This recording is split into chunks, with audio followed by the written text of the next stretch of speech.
Waalaikumsalam, Pak. Waalaikumsalam Waalaikumsalam warahmatullahi wabarakatuh. Ya, Assalamualaikum, salam sejahtera semuanya, semoga sehat. Oke, kita mulai pertemuan yang kedua ya. Pertemuan yang kedua, dalam ini kita membahas mulai ke materi berikutnya. Oke, semoga semuanya sehat gitu.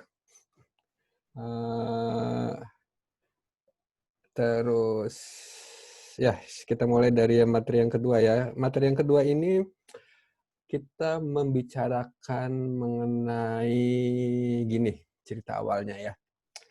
Jadi saya pin dulu. Oke. Ya, cerita awalnya adalah kita mengenai produksi nih. Kita sedang mau produksi di shipyard gitu ya. Kalau kita sedang produksi di shipyard gitu, sebelum kita melakukan pengelasan dan produksi dan sebagainya, maka ada hal yang pertama biasanya untuk di orang produksi, yaitu menerima barang dari orang bagian namanya logistik atau bagian gudang ya gitu ya. Nah, bagian gudang ini biasanya dia menerima banyak material kan ya, banyak material. Materialnya macam-macam. Bisa pelat, bisa flange, bisa girder, bisa macam-macam. Nah, materi hari ini kita akan membicarakan adalah kalau sebagai orang logistik, orang gudang gitu ya, kalau menerima material itu, yang layak diterima itu seperti apa sih gitu? Yang layak diterima itu seperti apa? Itu adalah cerita awal kita tuh seperti itu. Jadi apabila kita sebelum kita mengelas gitu ya, sebelum kita mengelas atau memproduksi suatu bagian dari kapal, otomatis bahwa pastikan bahwa material yang kita terima itu memang sudah melalui tahap pemeriksaan. Udah diperiksa gitu ya, udah diperiksa, udah oke. Jangan sampai material, contohnya kalau kita menerima pelat, pastikan pelatnya tuh benar-benar lurus gitu ya, tidak bergelombang gitu ya, tidak bergelombang. Dan kalaupun bergelombang, bergelombangnya seperti apa sih gitu. Seperti itu. Kita bayangkan namanya kita punya pelat, kalau kita punya pelat seperti kalian sekarang di depan meja gitu ya, di depan meja gitu ya. Di meja kalian itu kan anggaplah itu kayak pelat gitu ya. Dia bentuknya datar ya, datar dengan bagus kan, datar dengan bagus. Nah, pada kenyataannya nanti kalau bekerja di lapangan, kita menerima pelat dari suatu PT atau dari luar negeri lah, dari Krakatau, dari Posko atau dari Jerman atau dari Ukraina gitu. Kalau di Batam seringnya kadang dari Ukraina. Itu nanti pelat dari kapal, pelat bajanya itu yang untuk nanti buat kapal, itu harus diperiksakan. Nah, kalau harus diperiksa, maka pastikan bahwa dia benar-benar datar. Nah, tapi pada kenyataannya, setiap kali kita melihat itu kan kayak ada peribahasa ya, tidak ada gading yang tak retak gitu ya. Atau intinya tidak ada yang sempurna di dunia ini gitu ya sebenarnya. Nah, begitu juga dengan material yang kita datang. Pasti biasanya dia nggak benar-benar rata. Ada sesuatu yang kadang-kadang sedikit bergelombang, di ujungnya sedikit melendut atau bikin dan lain sebagainya. Jadi bagaimana sih cara kita memeriksa itu? Bagaimana cara kita memeriksanya sehingga bahwa si material yang kita periksa benar-benar masuk kriteria. Oke, masuk kriteria. Nah, untuk itu maka ada satu standar di sini. Saya coba share screen dulu ya, share screen dulu. Oke, nah ini learning, mohon maaf ya. Oke, nah, sebentar. Nah, di sini kita bisa melakukan searching di Google gitu ya. Namanya fit up preparation. Oke, fit up preparation. Menurut ini untuk preparation untuk marine IX standar itu atau IHS. IHS itu adalah semacam gini, jadi untuk dunia perkapalan di Indonesia itu kita memiliki semacam BKI gitu ya. Ada BKI, ada kalau di di Amerika ada ABS, ada DNV dan sebagainya gitu. Ini mengatur mengenai pembuatan, ada Lloyd, LR dan sebagainya. Nah, Ajax ini adalah perkumpulan dari biro-biro pembuat kapal kumpul jadi satu, ya ini namanya Ajax. Oke, Ajax. Nah, dalam ini kita bisa searching mengenai ini, fit up preparation untuk Marine Ajax standar. Nah, dari sini kita bisa dapatkan file yang nomor 1. Ini adalah untuk mengenai shipbuilding and repair quality. Jadi terkait dengan repair quality dan untuk shipbuilding. Apa sih isinya gitu? Nah, kalian sudah bisa lihat filenya ada di learning. Cuman sudah saya bentuk dalam bentuk PowerPoint. Oke, jadi dalam bentuk PowerPoint. Nah, kalau kalian mau lihat PDF-nya, kalian bisa searching di Google seperti ini. Sebenarnya isinya apa sih gitu ya? Sebenarnya isinya, saya perlihatkan dahulu. Saya stop share dulu ya. Saya stop share dulu. Isinya mengenai apa? Oke, ya, saya share dulu. Nah, ini adalah terkait dengan file yang tadi kita download tadi. File yang kita download tadi ya. Seperti ini. Nah, sebentar ya, saya admit dulu ada yang mau masuk. Nah, ini adalah mengenai dokumen yang kita perlukan untuk mengenai shipbuilding dan repair quality. Nah, isinya apa sih? Ya, kita sekilas saja lihat ya. Yang paling enak kalau melihat lihat yang ada gambar-gambarnya ya. Sekilas. Nah, ini adalah contoh adalah kalau kita menerima suatu material berbentuk dari satu pembuat pabrikasi, kita menerima namanya flange gitu. Flange kayak gini ya. Flange seperti ini. Semoga bisa dilihat. Oke, mohon maaf ya kalau semua di sana nggak kelihatan share screen-nya, mohon diberitahu ya. Ya, dalam ini kelihatan kan ya? Kelihatan, Pak. Kelihatan ya. Oke. Kelihatan, Pak. Nah, sekarang kita bayangkan kita menerima material flange berbentuk kayak huruf L seperti ini. Berbentuk seperti huruf L. Di mana yang bagian atas dimensinya itu adalah panjangnya A, gitu ya. Yang bagian vertikal ini panjangnya adalah B.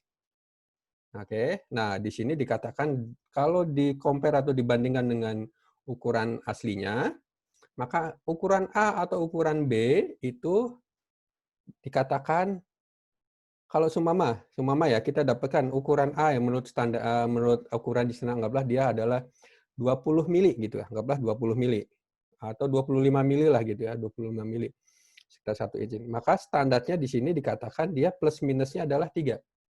Jadi nanti kita ukur kalau dia 25 mili, maka plus minusnya 3. Jadi kalau 25 ditambah 3 adalah 28 ya. Oke, dan kalau 25 dikurangi 3 itu adalah 22. Gitu ya, bisa dipahami ya. Berarti standarnya dia adalah kalau kita terima ukuran A-nya adalah 25 plus minus 3. Artinya 25 kurangi 3, 22. 25 tambah 3, 28. Berarti ukurannya adalah dari 22 hingga ke 28 mili. Nah, itu kita ukur, pastikan dia ada di situ. Nah, nggak boleh, ini ada standar. Kalau limit itu adalah batas. Batas dia kalau ngelebihin yang limit ini plus minus 5, artinya kalau tadi 25 ya, 25 ditambahin 5, 30 gitu. Nah, limitnya adalah 30. Kalau melebihi dari 30, otomatis harus kita reject, nggak boleh. Ini. Contohnya tadi 25 ditambah 5 itu adalah 30 ya. 30. Satu saat kita nerima flange-nya ini ukurannya ketika kita ukur ternyata ukurannya adalah 32. 32. Berarti dia melebihi 32 kurangi 25 berarti ada 7 mili ya, melebihi limit. Nah, kalau dia udah melebihi limit berarti flange yang kita terima oleh orang gudang atau orang logistik harus kita tolak gitu. Bisa dipahami di sini ya? Bisa dipahami? Bisa, Pak. Saya. Bisa, Pak. Itu kalau dia bentuknya flange. Dan dalam hal ini di tabel ini banyak sekali yang bisa kita lihat. Yang bisa kita lihat banyak sekali. Oke, yang kedua, contohnya yang kedua. Nah, ini kalau semua kita masih flange lagi. Kalau tadi kan ukuran dimensi dari A sama B-nya ya. Nah, sekarang kadang-kadang kita tahu namanya flange, seperti kita tahu bahwa di Dia di dunia ini nggak ada yang sempurna ya. Maka kadang-kadang kita tahu flange-nya tadi, ini sudah benar ukuran A sama B-nya udah oke. Tapi ternyata flange-nya di bagian ujung sirip yang atas ini. Nah, di bagian sirip atas dia kadang-kadang agak sebentar ya. Rindi mic-nya. Oke. Ya, di sini kita tahu kadang-kadang ada dia flange-nya kadang-kadang dia ini apa? Berbentuk nyudut ya, ada sedikit ke atas atau sedikit ke bawah. Jadi dia nggak benar-benar siku, nggak benar-benar 90 derajat. Jadi nanti agak sedikit ke atas atau sedikit ke bawah. Nah, ini pun sama, besar dari A-nya atau besar dari ininya, si kelebihan ini dia nggak boleh lebih dari 3 atau 5 mili. Untuk setiap panjang A adalah 100 mm. Panjang A ini adalah 100 mm. 100 mm itu sekitar 10 cm ya. 10 cm. Bayangkan kalau A ini ada 10 cm, berarti ini dia melebarnya itu dia menggang ya, apa bahasa Indonesianya adalah kalian bisa bayangin ya ini ya, kalau ini agak naik ke atas atau agak naik ke bawah ya, siripnya ya. Kadang-kadang dia kan agak bengkok ya. Nah, bengkok ke atas atau bengkok ke bawahnya itu nggak boleh melebihi 5 mili. Mirip dengan yang tadi. Limitnya adalah 5 mili. Nggak boleh lebih dari 5 mili. Gitu ya.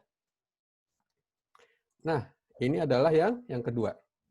Terus yang ketiga, saya mungkin ngasih contoh beberapa saja. Nanti gambar-gambarnya ini bisa dilihat sendiri, banyak sekali. Saya sekedar ngasih contoh di awal saja, 3 atau 4 contoh ya.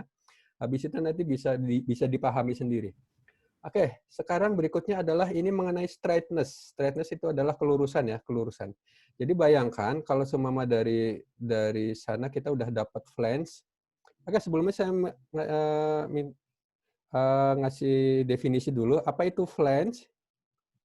Flange, apa itu web ya? Apa itu flange? Apa itu web ya?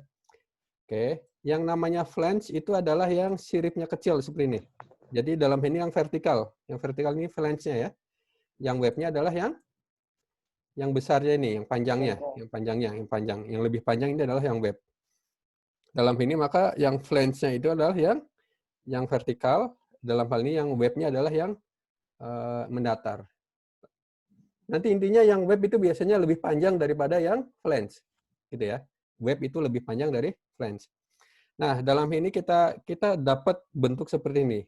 Profil kayak gini. Ini profil ini cukup sering digunakan kalau seumpama untuk bikin di kapal di bagian-bagian girder terutama ya, girder.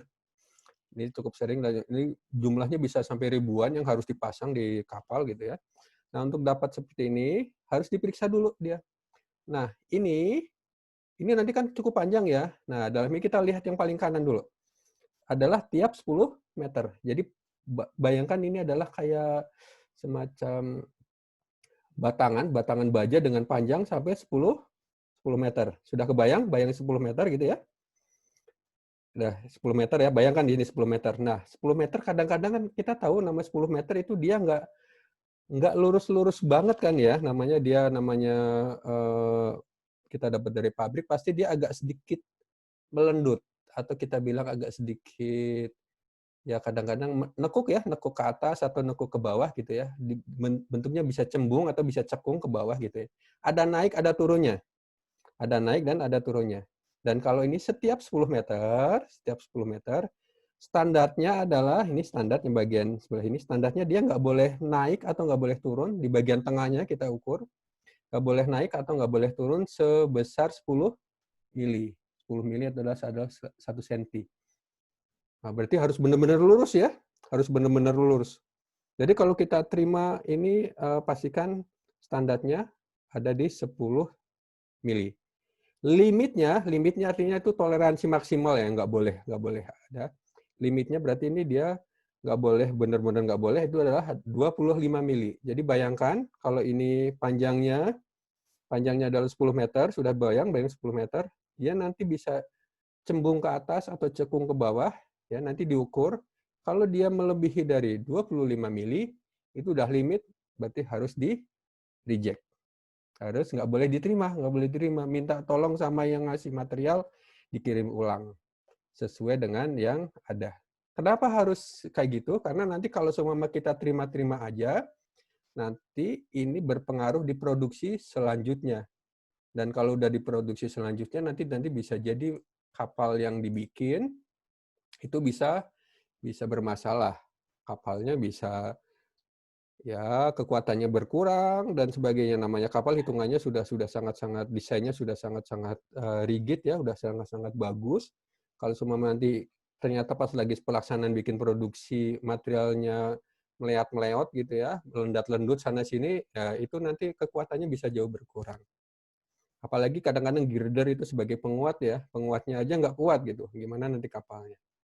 Nah ini tadi di bagian webnya ya, di bagian webnya. Sekarang kalau di bagian, ini tadi di bagian flange-nya yang atas, karena ini yang kecil. Sorry, ini bagian flange. Sekarang yang bawah ini adalah gambar yang bawah. Ini bagian dari punyanya si web, punyanya web ya. Ini kadang-kadang dia agak sedikit meleot ke kiri atau meleot ke kanan gitu. Nah itu pun sama. Maksimalnya, limitnya adalah di 25 mili. Di 25 mili. Oke, saya tadi ngasih ada 1, 2, 3, 4. Dan masih banyak lagi detail-detail yang lain ya. Detail-detail saya perlihatkan nih. 1, 2, 3, 4, 5, 6, dan macam-macam jenisnya. 7, 8. Ya, sampai ada 8 jenis ini sampai di halaman 11. Oke. Sampai di halaman 11. Sampai di sini saya harap semuanya sudah bisa memahami bagaimana cara, tadi ada standar dari IACS ya, IACS, untuk mengenai penerimaan material. Jadi kalau material yang kita terima itu sebaiknya seperti apa sih? Nah itu diatur oleh IACS. Seperti itu. Dan itu biasanya jadi standar juga untuk beberapa shipbuilding atau shipyard yang ada di kita juga. Ngacunya seringnya ke situ. Begitu menerima material yang bisa diterima seperti apa sih? Nah, itu kurang lebihnya seperti itu. Karena kita tahu kalau kita gambar di AutoCAD, gambar desain, gambar apa, semua material yang ada di situ udah pasti sempurna ya, udah pasti sempurna, ukurannya udah pasti bagus. Tapi pada kenyataannya begitu kita terima di lapangan, material itu bentuk kita udah gambar-gambar bagus, bentuknya panjang, batangnya udah sempurna, tapi material di lapangan kadang nggak seperti itu.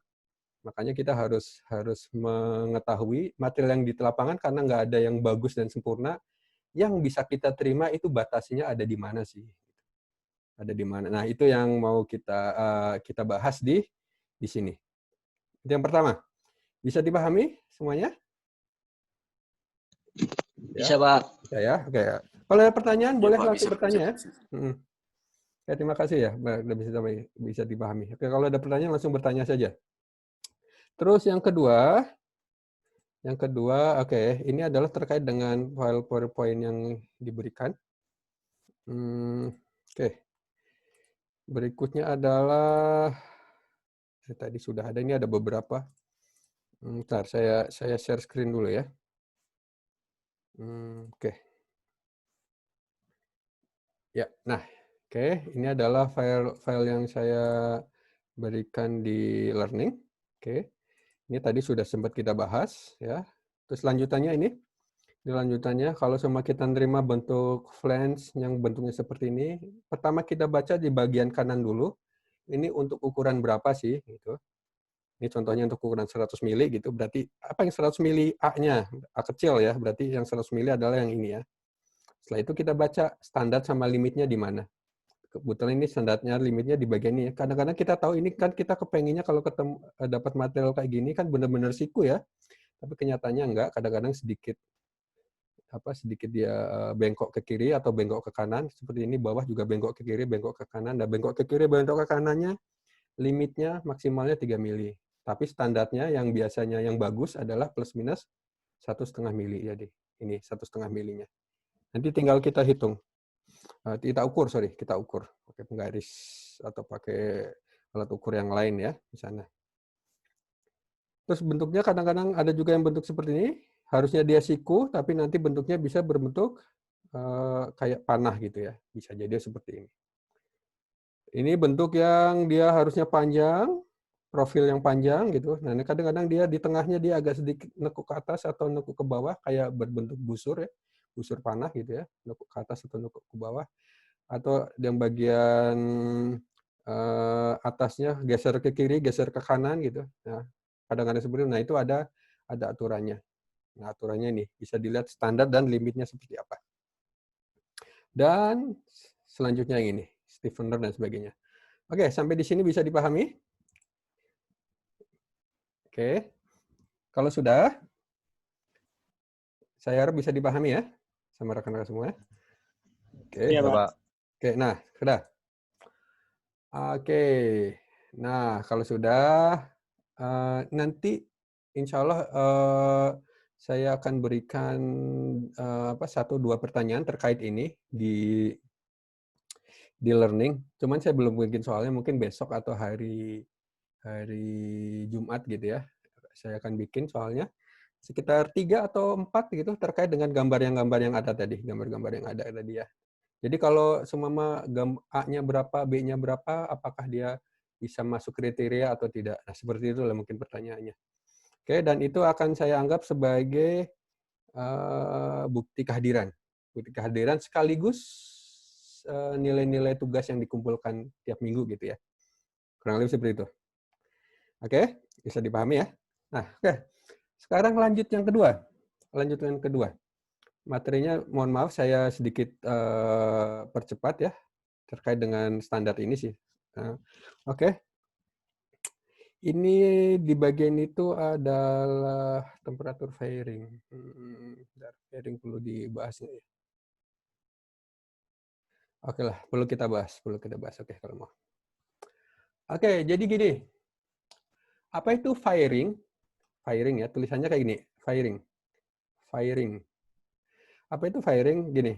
Kadang-kadang begitu kita melakukan pengelasan, terutama di kapal gitu ya, udah jelas, sudah bagus, ternyata lantai-lantai yang kita las, kalau kita desain di AutoCAD atau desain di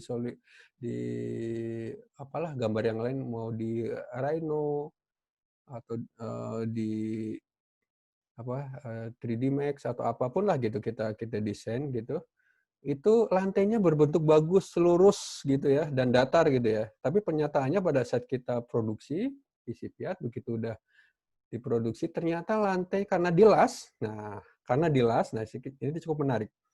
Karena dia dilas, maka lantainya itu kadang-kadang karena lantainya terbuat dari baja ya, jadi mau nggak mau harus dilas. Dia ternyata begitu udah selesai dilas, bentuknya bisa bergelombang. Nah, bisa bergelombang. Kenapa? Karena dilas itu dia kan proses pengelasan itu kan panas ya. Panas. Nah, karena panas, mungkin masih ingat dahulu pada saat las dan fabrikasi logam, pada saat habis mengelas, logam yang dilas biasanya sedikit melengkung ya. Ya enggak? Waktu dulu praktek di lab welding. Ya, agak melengkung. Iya, Pak. Ya, agak melengkung. Nah, itu aja untuk pelat yang sekecil itu. Bayangkan kalau semua harus mengelas di kapal. Kapal itu kalau ngelasnya luar biasa, panjangnya gitu. Benar-benar masif ya gitu kalau ngelas. Jadi bayangkan aja satu pelat kadang ada itu ukurannya ada anggaplah yang panjangnya 2,4 meter lah gitu ya, 2,4 meter kita las lurus serat. Habis itu ternyata pelatnya ada 10 gitu. 2,4 meter kali 10 dilas, jadi ada 24 meter gitu ya, 24 meter dilas panjang gitu. Begitu dilas dipanjang, karena ngelasnya ya nama proses ngelas gitu ya, kadang-kadang ada yang bagus, ada yang tidak, tapi seringnya sih bermasalah. Nah, bermasalahnya itu kadang-kadang dia bentuknya setelah dilas jadi bergelombang. Seringnya bergelombang. Nah, agar dia bisa dibikin rata lagi, maka harus dikasih pemanasan. Jadi yang bentuknya bergelombang itu nanti dipanasin lagi, bukan di bagian lasnya, tapi di bagian yang sekitaran las-lasannya. Itu ada tekniknya untuk mengelasnya. Nah, itu dipanasin seperti apa, materialnya gimana. Habis itu dilas, dipanasin. Nah, ini adalah contoh-contoh di sebelah kiri. Sebelah kiri ada tulisan-tulisan ya, tulisan namanya ini semoga bisa kebaca. Ada AH32, EH32, terus AH32, EH32, di bawah juga ada AH, ada DH. Itu adalah jenis material baja. Jenis material baja. Material bajanya tipenya namanya adalah jenisnya AH32. Dia jenis materialnya namanya material baja AH32 dan bisa juga EH32. Nah, kalau kita menggunakan material baja ini yang dibuat dengan normal, maka setelah dikasih pemanasan tadi, pemanasan gunanya tadi yang lantainya bergelombang, dibuat agar dia bisa lurus kembali, Maka begitu dia habis dipanasin, dia boleh didinginkan dengan air.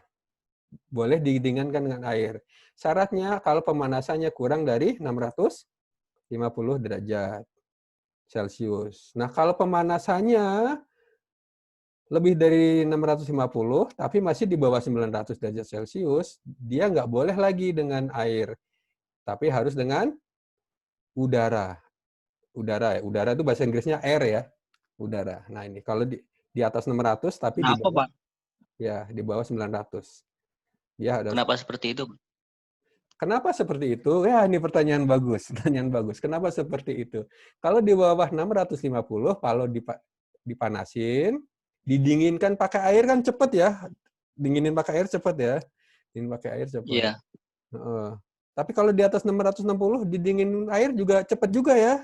Cepet juga. Tapi ternyata kalau di atas 650, kalau kita dinginin pakai air, itu si bajanya bisa mengalami shock.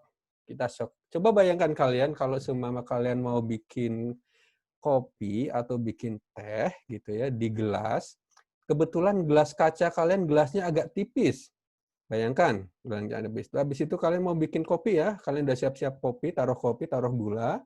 Setelah itu kalian didihkan airnya kan diceret atau di panci lah gitu. Mendidih kalian tuangkan. Kalau nuanginya pas benar di tengah sih nggak masalah. Dia bagus ya. Tapi ternyata pas lagi nuang, ternyata salah nuang, airnya kena di bagian pinggir. Apa yang terjadi kadang-kadang gelas untuk kopinya bisa apa? Bisa retak ya. Pecah. Iya, Iya, bisa Pak. pecah, bisa retak. Itu kenapa? Karena si gelasnya mengalami shock. Karena dia yang dituang itu terlalu panas. Logika yang sama, material baja pun kalau seumpama dia dipanasin terlalu panas, kalau didinginkan dengan air, maka dia pun bisa mengalami shock. Bisa shock seperti itu. Makanya kalau didinginkan dengan air, itu kalau bisa di bawah 660. Kalau di atas 650 derajat, biarkanlah didinginkan dengan udara. Jadinya lama ya nggak apa-apa lama. Tapi dia nanti dinginnya pelan-pelan. Dinginnya pelan-pelan itu akan lebih bagus dan ini nggak shock sehingga nanti si material baja nggak tiba-tiba keras tapi keras di bagian yang tertentu sehingga kalau dia keras di bagian tertentu justru di situ nanti bisa begitu kapal berjalan, kapal pakai berapa tahun justru di situ bisa awal mula retak. Nah, retak itu yang paling bahaya kalau di kapal. Gitu ya. Semoga masih ingat kasus kapal Titanic, masih ingat ya? Kapal Titanic yang tenggelam itu, ada filmnya. Yang filmnya udah 20-an tahun yang lalu sih. Cuman mungkin pernah dengar ya kapal Titanic. Ya dia kenapa dia bisa tenggelam? Ada yang bilang karena nabrak gunung es, ada apa segala macam. Tapi yang pasti dia tenggelam karena dia terbelah. Kenapa terbelah? Karena dia retak. Dan itu bahaya paling besar dari kapal. Nah, salah satu retakan itu yang paling sering terjadi adalah di las-lasan dan di sekitar las-lasan. Nah, ini adalah melakukan firing ini seringnya di sekitar las-lasan. Makanya kalau di las-lasan itu nggak boleh si material itu dia dingin dengan tiba-tiba. Gitu ya. Semoga bisa dipahami. Makanya nanti kalau seumpama ngelas itu kalau di lapangan sering sekali kalau di lapangan ya orang ngelas, apalagi welder untuk shipyard gitu, begitu udah selesai ngelas dia nggak sabaran sela-selasanya langsung disiram dengan air. Disiram dengan air. Ya, itu kurang bagus. Bahkan bisa fatal kalau material yang dilas materialnya keras. Tapi kalau material-material yang biasa kalian las di lab B2 sih gitu, dia masih diperbolehkan lah ya. Tapi sebenarnya secara prosedur nggak boleh. Yang paling bagus adalah begitu dilas dia langsung didinginkan lewat udara saja. Itu yang paling bagus. Oke. Ini adalah terkait dengan firing. Bisa dipahami sampai di sini? Ini ada sedikit aturannya seperti itu ya. Dan ini kalau materialnya yang lain kita bisa baca gitu ya. Ini material yang lain bisa di sini. Oke, ini ada detail mungkin kalau di waktu dan ini yang lain kita bisa bahas lebih banyak. Oke. Oke, bayangkan ini firing kayak gini. Maksud saya kayak gini nih. Semoga bisa kelihatan.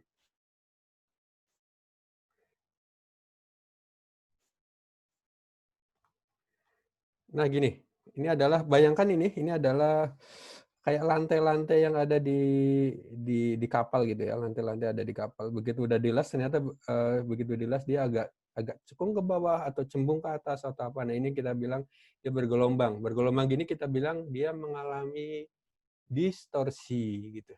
Ini kita bilang namanya distorsi. Nah, hal-hal seperti ini yang memang sering terjadi. Gimana cara menanggulanginya? Ya nanti dikasih panas di sini. Dikasih panas sehingga bisa dilakukan untuk membuat lurus kembali dari si lantai itu. Oke. Ini terkait dengan firing ya dan sebagainya bisa dibaca di sini. Ini standar sama limitnya yang diperbolehkan. Nah, contohnya ini adalah bagian ini ya. Sebagai contoh. Ini bagian shell plate, berarti bagian paling luar, plat yang bagian luar. Ini standarnya kalau dia melengkungnya berapa, limitnya berapa. Bagian bulkhead gitu, standarnya berapa, limitnya berapa. Bagian strength deck, standarnya berapa, limitnya berapa. Nah, ini seperti ini. Kalian bisa lihat cukup jelas di sini. Jadi nanti lantai-lantai itu kan kadang-kadang melengkung ya, melengkung seperti apa. Nah, itu bisa ini ada aturannya. Aturannya seperti ini. Sampai di sini bisa dipahami? Kalau nggak bisa dipahami, oke, nggak apa-apa ya. Kalau bisa, nggak Pak. Siap. Ya, oke. Kalau nggak bisa dipahami nggak apa-apa. Kalian kalau semua kepo atau pengen tahu mengenai firing, kalian bisa cari di YouTube gitu ya. Saya coba ya lihatkan di YouTube. Mungkin aja ada. Firing ship.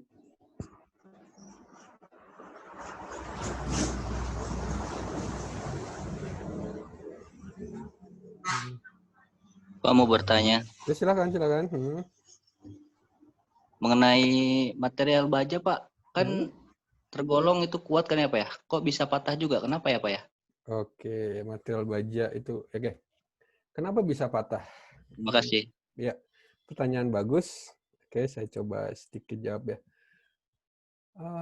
Jadi gini, kita mulai dari yang tadi di awal kita bilang bahwa tidak ada yang sempurna di dunia ini, tak ada gading yang tak retak gitu ya.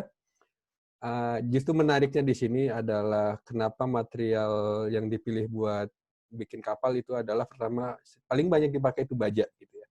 Kenapa dipakai baja? Karena baja itu adalah satu materialnya murah dan dia kuat. Secara ekonomis dia paling bagus untuk dibuat paling bagus secara ekonomi ya, secara ekonomi dibuat kapal. Dia kuat, ya kuat. Apakah ada yang lebih kuat dari baja? Ada dan banyak. Bisa titanium, bisa batu, yang lain sebagainya. Nah, sekarang pertanyaan kedua. Yang tadi ya lanjutannya. Kenapa dia kuat tapi bisa patah? Oke, saya mau bertanya kepada kalian. Kalian pernah ini kawat kecil dari baja, pernah megang kawat kecil dari baja ya? Pernah megang? Nah, kawat kecil dari baja itu kalian mau coba patahkan, kawatnya cukup kecil lah, seperti kecil kayak buat peniti lah gitu ya, atau mungkin lebih kecil lagi. Nah, kalian mau coba patahkan, apa yang kalian lakukan? Kalian coba tekuk ke atas ke bawah gitu kan ya? ya kan? Iya, Dua. Pak. Nah, Diputar, ditekuk ke Pak. atas bawah ya. Tekuk tuh. Ditekuk terus tekuk. Lama-lama begitu tekuk selama 10 kali mungkin masih belum patah. 50 kali nggak patah. Tapi mungkin ditekuk sampai yang ke 70 kali atau ke 80 kali tiba-tiba dia bisa patah. Iya kan ya? Ya, kadang-kadang seperti Iya, itu Pak. ya. Nah, seperti itu kan. Bisa Iya patah. Pak, lama-kelamaan. Lama-kelamaan bisa patah. Apa yang terjadi sama baja padahal di awalnya ditekuk itu nggak patah, tapi begitu di lama-kelamaan dia patah. Nah, material itu mirip dengan kalian juga. Material itu bisa mengalami yang kita bilang namanya adalah lelah. Dia bisa lelah gitu. Kalau bahasa Inggrisnya adalah fatigue. Dia bisa lelah atau bisa fatigue. Nah, baja pun sama. Baja bisa lelah, bisa fatigue juga. Nah, coba bayangkan tadi di yang kawat itu aja bisa patah. Nah, kalau di kapal itu kan kalau semua sudah dipakai selama di laut, dia kena terjangan ombak ya. Nah, ombak itu kan kadang-kadang ada yang kecil, ada yang besar, kena ke bagian pinggirnya, kena ke bagian halnya, ketemu bagian depan sebagainya lah. Nah, lama-kelamaan kalau dia kena terus-terusan itu mirip dengan yang tadi kawat. Nah, bayangkan kalau kapal, dinding-dinding kapal itu kena ombak terus-terusan, nah kadang-kadang ombaknya besar. Apalagi kalau kita ketemu di ombak-ombak yang di bagian Laut Utara. Kalau kita di Indonesia sih, alhamdulillah ya, paling kalau sama kita ketemu ombak, paling tinggi itu 3 meter ya. 4 meter aja kita udah, ombak 4 meter gitu. Kita kadang-kadang udah masuk berita itu. Nah, kalau di Laut Utara, kalau kayak di Norway atau di Eropa Utara sana, itu kadang-kadang ombak 10 meter itu umum gitu. Ombak 10 meter itu umum gitu. Atau kadang dia ngedesain kapal untuk bisa dapat ombak yang besar-besar gitu. Bayangkan kena ombak yang besar-besar dan sering. Maka lama-kelamaan material baja itu bisa mengalami yang kita bilang namanya kelelahan. Dia bisa lelah juga. Seperti kalian, seperti saya juga, seperti manusia pada umumnya, ternyata material pun dia bisa mengalami lelah. Gitu. Nah, kelelahan inilah yang sebaiknya dihitung untuk ini. Makanya kadang-kadang satu kapal didesain, begitu udah desain, udah dihitung-hitung, itu ternyata kadang-kadang umur dari kapal ini adalah 20 tahun. Umur dari kapal ini 25 tahun. Dari mana mereka bisa menentukan satu kapal umurnya 20 tahun, umurnya 25 tahun? Dari perhitungan. Perhitungan dari ombak yang besar dihitung, nanti kena kapalnya dihantam ombak terus-terusan, dan dihitung ya. Ya nanti kelamaan, nah si material bajanya itu kan lama-kelamaan lelah kan. Nah lelahnya sampai dia bisa resiko untuk patah itu adalah di tahun keberapa. Nah makanya kadang-kadang satu kapal umurnya 25 tahun. Nah berarti dia kalau udah tahun-tahun ke-20-an itu materialnya harus benar-benar sering dicek gitu. Sering disurvei untuk pastikan bahwa nggak ada kenapa-kenapa di kapal itu. Mohon maaf tadi pertanyaan singkat, tapi saya jawabnya kemana-mana ya. Semoga bisa dipahami tadi. Oke. Bapak paham, Pak, lebih jelas. Ya. Terima kasih. Terima kasih. Ada pertanyaan lain terkait ini? Oke. Silakan kalau ada pertanyaan. Oke. Untuk hari ini kita membahas tadi ya, membahas mengenai, oke, saya share screen lagi. Membahas mengenai yang mana tadi ya? Oke, yang ini. Oke, membahas mengenai penerimaan material yang baik. Oke, penerimaan material yang baik ya tadi. Saya ulangi, ini penerimaan material ya. Jadi kalau material di gudang yang baik itu seperti apa? Ini ada aturan-aturannya. Seperti ini ada aturan-aturannya. Nah, ini nanti dilihat-lihat lagi ya. Saya sudah share di learning untuk ini semuanya sih. Teman yang tadi saya bahas untuk ini baru total untuk hari ini yang kita bahas baru sampai 11 slide. Berarti sampai slide ke-11. Sampai slide yang ke-11. Oke, sampai slide yang ke-11. Oke. Nah, ini kalian bisa lihat-lihat di situ ya. Mengenai material yang diterima. Dan yang kedua mengenai firing. Firing, tulisannya gini, firing. Firing itu adalah, saya ulang lagi, mengenai cara gimana di kapal untuk bisa membuat deck kapal atau lantai kapal atau yang plat-plat yang kita las, dia bisa lurus kembali, bisa datar kembali dengan baik. Tekniknya dengan cara dipanasi seperti itu. Nah, untuk dipanasi ini adalah ada aturan-aturannya seperti itu. Ya. Nah, kadang-kadang kita tahu namanya sudah dilas pasti ya material baja setelah dilas itu pasti akan ada bengkoknya ya, bengkok ke kiri, bengkok ke kanan dan sebagainya. Itu yang kita bilang namanya distorsi. Artinya udah bengkok kiri, bengkok kanan. Mungkin ada yang pernah main alat-alat band gitu ya. Main gitar atau main apa gitu. Kadang-kadang ada efeknya ya. Kalau main yang metal atau apa, efeknya efek distorsi gitu ya. Ya, tulisannya sama, distorsi dengan kalau main alat band, alat gitar metal gitu.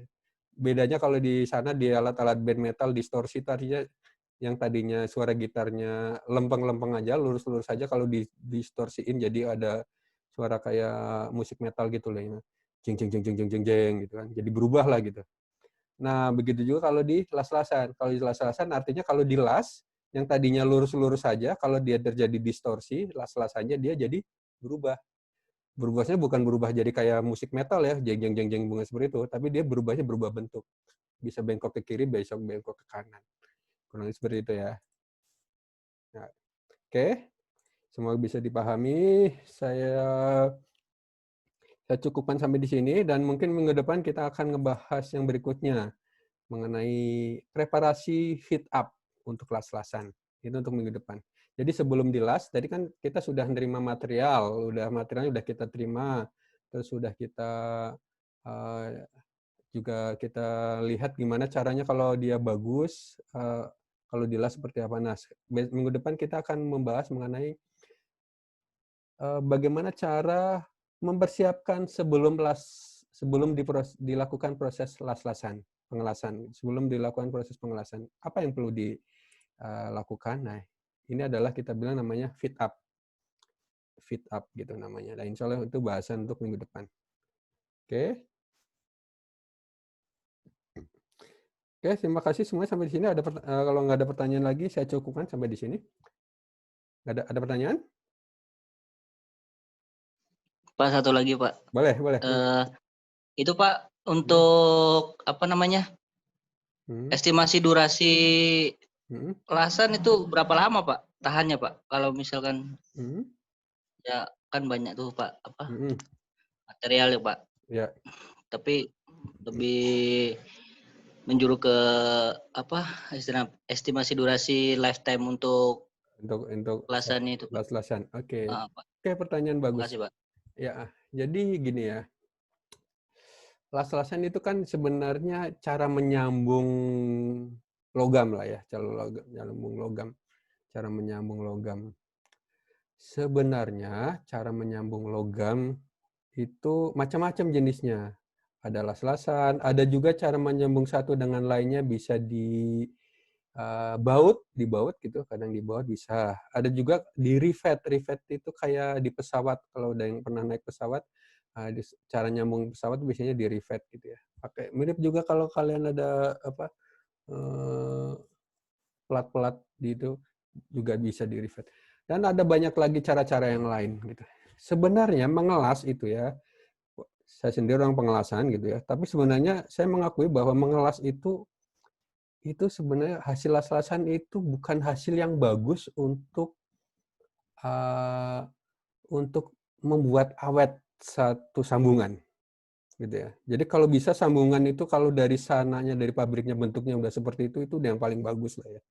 Tapi ternyata mau nggak mau untuk menyambung itu dilakukanlah namanya proses pengelasan.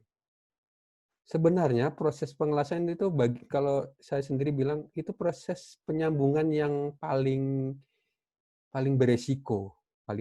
Kenapa? Karena kadang-kadang nanyanya pengelasan itu begitu dilas ternyata setelah berjalannya mungkin habis dilas mungkin oke-oke saja, tapi setelah 1 bulan, 2 bulan, 3 bulan kita lihat di sekitar lasan kita udah sering lihat dia ada karatnya ya. Ada karatnya. Terus ada makin lama nanti karatnya di situ makin tebal dan yang paling biasa sering retak, sering mudah patah, sering mudah untuk awalan terjadi patah, retak, dan sebagainya, itu mulainya dari las-lasan. Bukan dari yang lain. Mulainya dari las-lasan, itu paling sering terjadi. Ya itulah kenapa kadang-kadang kalau semua ada kapal ditambatkan untuk disurvei, maka yang sering dicek itu adalah bagian las-lasan yang beresiko. Jadi las-lasan sebenarnya sambungan yang ya nggak bagus gitu sebenarnya. Tetapi kenapa dipilih las-lasan gitu ya? Karena las-lasan ternyata itu satu-satunya proses yang untuk nyambung baja, nyambung aluminium, nyambung stainless itu proses yang paling murah. Proses yang paling murah dan paling mudah, murah, dan ekonomis ya. Ekonomis sudah murah gitu, ekonomis gitu. Tetapi makanya karena dia mudah, murah, tapi ya dia beresiko. Nah, makanya biar dia resikonya diminimalkan, maka selama proses pengelasan harus benar-benar dipantau. Makanya di shipyard ataupun di pembangunan offshore gitu ya, kayak di McDermott atau di Semoe itu kayak offshore itu, atau di shipyard itu, dia perlu yang memantau. Yang memantau kita bilang namanya inspektor, welding inspector. Nah, welding inspector ini sangat-sangat penting jadinya. Kalau tanpa ada mereka, kualitas las-lasannya bisa amburadul. Mulai dari mereka dulu. Nah, kalau las-lasannya sudah oke, dipantau dengan baik oleh welding inspector, maka insya Allah nanti ke depannya hasil las-lasannya bisa awet. Nah, mungkin sekarang balik lagi ke pertanyaan yang tadi. Bagaimana kondisi las-lasan itu yang bagus, yang lifetime-nya bagus? Yang pertama adalah sesuai dengan dari awalnya dulu. Bagaimana engineer-nya dia mendesain. Ada cara untuk mendesain las-lasan yang baik dan benar gitu ya. Umurnya bisa berapa lama ada. Bergantung dengan nanti dia dipakai di mana sih. Kalau dipakainya di lingkungan yang ganas gitu, dalam hal ini contohnya kayak Laut Utara tadi ya, lingkungannya ganas. Atau mungkin bisa kayak bangunan offshore gitu ya. Bangunan offshore dia kena ombak gede juga dan kena angin juga gitu. Dan sebagainya, itu juga lingkungannya bisa ganas gitu ya. Itu otomatis nanti las-lasannya dan materialnya yang dilas itu bisa lebih tebal. Bisa lebih tebal, materialnya bisa lebih kuat. Nah, begitu juga kapal ya. Kapal itu, makanya kapal itu ada aturannya. Kalau kapal di Indonesia, berlayar di lautan Indonesia, itu berbeda dengan kapal yang nanti dia bisa berlayar ke daerah Jepang gitu, atau berlayar sampai ke daerah Amerika, California lewat Samudra Pasifik, itu desainnya berbeda. Ketebalannya berbeda, las-lasannya berbeda. Makanya dari awal ditentukan kapal ini dia mau melewati lautan mana sih gitu. Kalau sekedar lautan Indonesia yang ombaknya nggak begitu tinggi, maka kapalnya pun biasanya dibikin tidak sekuat untuk yang bisa melintasi samudra Pasifik, Samudra Hindia, atau bisa sampai ke Arab gitu ya, kayak kapal tanker gitu ya. Itu kan di samudra ombaknya bisa lebih besar. Otomatis kapal yang digunakan pun akan bisa lebih kuat lagi. Nah, dalam ini las-lasannya materialnya lebih tebal, las-lasannya juga lebih baik. Terus siapa yang bisa bertanggung jawab di sini untuk melakukan pengecekan? Yang pertama adalah yang bisa lakukan adalah tadi, si welding inspektornya. Sama proses pengelasan, si welding inspektor itu dia bertanggung jawab terhadap kualitas las-lasan. Jadi dia harus tega ya, kalau semana dia habis dilas sama seorang welder, kalau las-lasannya jelek, ya dia langsung bilang jelek. Kalau harus repair, ya dia harus repair gitu. Seperti itu. Nah, biasanya kalau di dunia offshore, kayak McDermott, Semoe, itu si welding inspector ini dia gajinya lumayan karena tanggung jawabnya besar. Ya gajinya lumayan tinggi tapi tanggung jawabnya juga besar gitu ya. Nah, kalau di shipyard ada juga welding inspector, ada. Cuman biasanya gajinya tidak setinggi kalau welding inspector yang di dunia offshore gitu. Karena kadang-kadang harga kapal sama harga dunia di oil and gas, nilai proyeknya, nilai keuntungannya tidak sebesar itu, sehingga nanti kadang-kadang welding inspector di kapal standarnya kadang-kadang dia tidak seketat yang di dunia oil and gas. Makanya itu suka, ya itu yang kadang ada di lapangan seperti itu ya. Oke, saya sedikit membahas mengenai situ. Saya rasa cukup penjelasannya yang tadi. Cukup, Pak. Cukup. Terima kasih. Ya, terima kasih. Siap Pak, sudah, makasih Pak ya. Ada lagi pertanyaan? Saya senang di sini banyak yang bertanya dan pertanyaannya bagus-bagus gitu ya. Walaupun kadang pertanyaannya tidak langsung terkait dengan materi gitu ya, tapi ternyata pertanyaan tadi ngebuka wawasan-wawasan kita ya untuk di hal-hal yang terjadi di lapangan itu seperti apa gitu ya. Terima kasih atas pertanyaannya tadi. Kalau nggak ada, saya cukupkan sampai di sini. Oke, insya Allah nanti materi ini akan saya upload di YouTube gitu ya. Jadi kalau bagaimana mengulang lagi bisa dilihat gitu. Terima kasih semuanya ya. Assalamualaikum, selamat siang. Salam sejahtera semuanya. Waalaikumsalam warahmatullahi wabarakatuh. Terima kasih, Pak. Yang Pak. Sama-sama. Ya, makasih ya Pak. Ya, selamat siang.